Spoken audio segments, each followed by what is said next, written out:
welcome back to this new video. Today this video is for you for English 1. Please get ready with your English 1 book.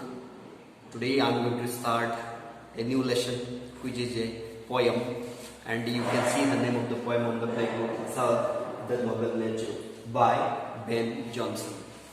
So my dear students, please get ready with the book and open up on page 17. So I will explain this poem to you, and we will learn the message that the poet wants to give to us. Before that, let's talk something about the poet or the writer, composer of the poem, who is Ben Jonson. Or Ben Jonson. Ben is sometimes known as Benjamin. He is known by the name Benjamin Jonson. So my dear students, as you can see the poem here, let's talk something about this poet. You know, on the book itself, on page 17, you can see Benjamin Jonson, who was born in 1572 in Westminster, London, UK. Okay, he was born in UK, and he was an English dramatist, poet, and actor. A contemporary of William Shakespeare, he is best known for his satirical plays, which were inspired by the classical Greek comedies and his lyric poems. Benjamin Jonson was born in 1572. In 1572, in Westminster, is a place in UK, United Kingdom, London. So he was born there, and he was a dramatist also. He was a good poet, and he was a playwright also, and he was an actor also. And the most important thing, he was the contemporary of William Shakespeare. Contemporary means he was contemporary of William Shakespeare. He was the poet of the same time that William Shakespeare used to live there. And finally, he died in 1637 in the same place where he was born. It means in Westminster, London, United Kingdom. So his most poems are satirical plays. Satirical means a literary device which ridicule the subject of the content, and he was such kind of poet. And that's all about this poet Ben Jonson. And please, it's given on page 17. Please learn something from there too. And now let's come to the point. Let's come to the topic, that is the noble nature. And this poem is very beautiful, where we can see these lines and various types of different types of literary devices are also used in this poem. I will make you know this later on. But first, let me explain the poem. The poet says, it is not growing like a tree, in bulk doth make men better be, or standing long an oak 300 years, to fall a log at last dry, bald and sere.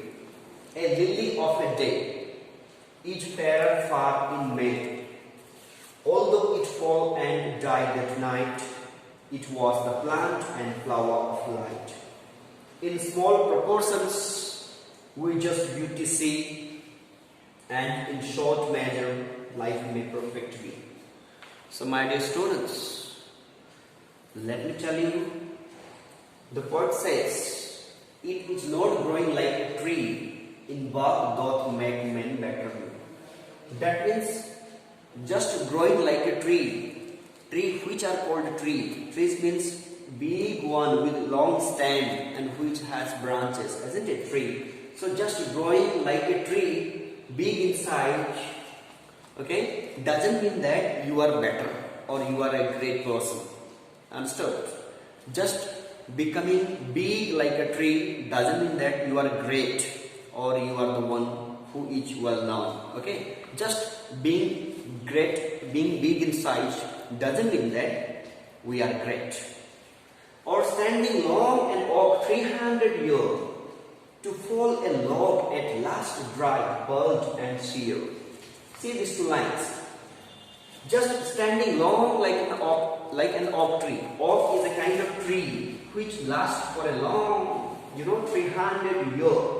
The lifespan of oak tree is 300 years. Okay? Just you see, just standing or living like an oak for 300 years. But you see, finally, how the oak ends.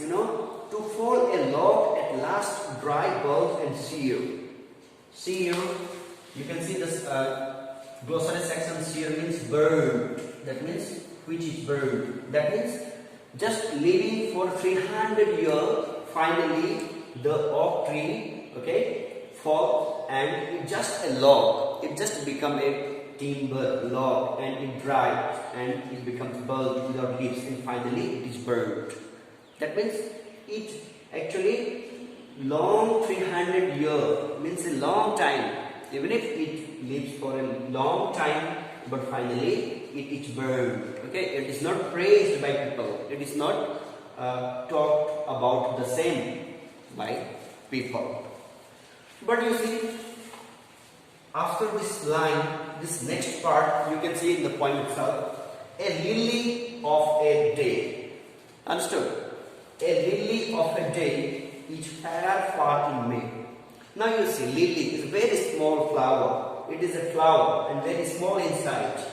When it lives for just a day, but it is fairer far in May. Even if it lives for short lifespan, but it makes fairer.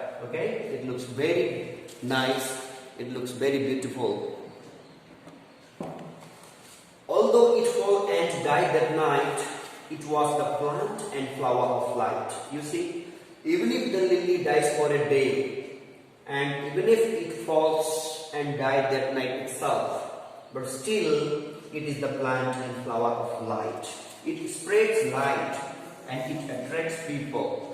And people praise of lily instead of praising the oak, which lives for 300 years. In small proportions, we just beauty see, and in short measure, life may perfectly. Now, these two lines of this poem matters a lot.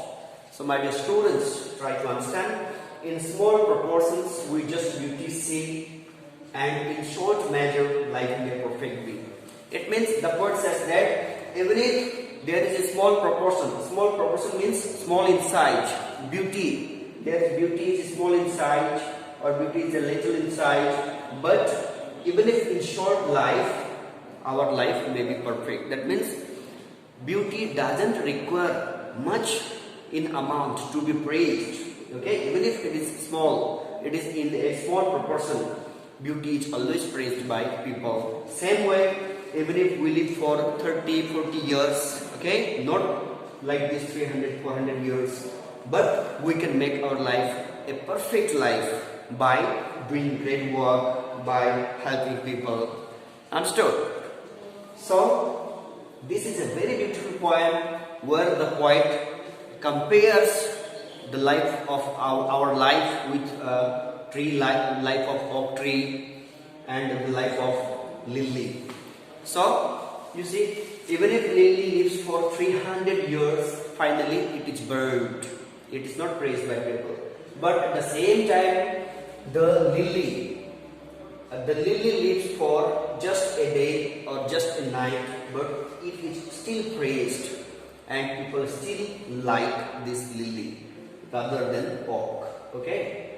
It means just being big in size doesn't matter, but our works matters. How we work and how we live, it matters a lot. And that's why this poem is very much important, and it gives us very beautiful message that even if we live for a few years or for 30, 40 years, if we want and if we do the great job, then we will be praised and will be remembered by people.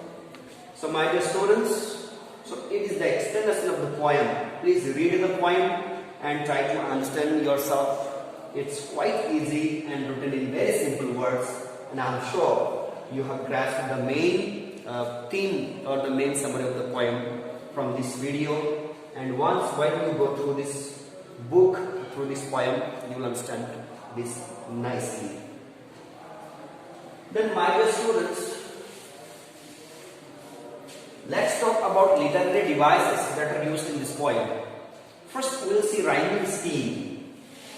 First we will see rhyming scheme.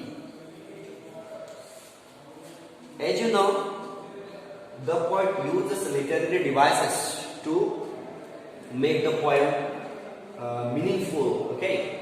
So rhyming scheme. Rhyming is what? Matching sound of the last word. You see, tree. We can name this as A. Tree B. This also same. The sound of both words same. Tree and B. We can name A. But this is year. It's not matching. We can name B. And shear, it matches with this, not this. So this is also B. Same way, day, may. That's A, matching sound. Night, light, B, matching sound. And C, B. Light, night, C, B. This is A. That is the rhyming scheme of the poem each. A, B. It goes on this way. A, B. The rhyming scheme of the poem is A, B. Okay, A. You see. So the first literary device that the rhyming scheme of the poem is A, B. And another literary device is used in this poem, that is called simile. You might have heard this word simile in previous classes too. Simile means the comparison of things by using such words like as, like as. While poet uses such words to compare two things, then this literary device is known as simile. So my dear students, you see there is like. It is not growing like a tree. Comparing with like, that is why we can see simile also. And another literary device that we can see is metaphor. Metaphor means comparing things, but it's not important to have like or as. You see, it is not growing like a tree. In bulk doth make men better be. You see, in this poem, the poet compares tree with human life. Okay, with tree, human life. With oak tree, the life of those persons who live for a long time, and with lily flower, the life of those people who live for short, but those who do the great jobs. So comparison is there. That is why metaphor. This literary device is also used in this poem. And another literary device that we can see is the visual imagery. Visual imagery.